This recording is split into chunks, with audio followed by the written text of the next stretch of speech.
আমি যোনটো থাকিছিলোঁ এইখনেই আছিলে ৰুমটো, মানে ৰুমটো নহয় এইটো তো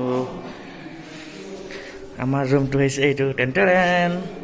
তো দেখিছে ধুনীয়া আছে ৰুমটো, খুব ভাল। তো ইয়াত এজন আছিলে আপোনাৰ ৰয়িঙৰ আছিলে ৰয়িঙৰ এজন আছে। তাৰপৰা ইয়াত আছে আমাৰ লগতে অহা আছে।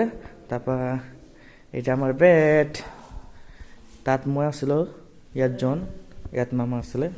চ' পানীৰ ধুনীয়া ব্যৱস্থা কৰি দিছে, পানী খাবৰ কাৰণে গ্লাছ দিছে, প্লাছ দেখিছে গডৰেজ এখন আছে। চ' ইয়াত আছে ড্ৰেছিং, মোবাইল চাৰ্জাৰ। আমাৰ হেলমেটটো কোনটো আছিলে, এইটো আছিলে আমাৰ হেলমেট। তাৰপৰা এইটো কাৰ হয়, তো এইখনেই আছিলে। এতিয়া দেখাই দিওঁ আপোনাক, বাথৰুমটো দেখাই দিওঁ। টেন এইখনে হৈছে বাথৰুমটো, লাইটটো নাই দেখিছে। চ' খুব ক্লিন, ধুনীয়া। আইনা এখন আছে, হাই।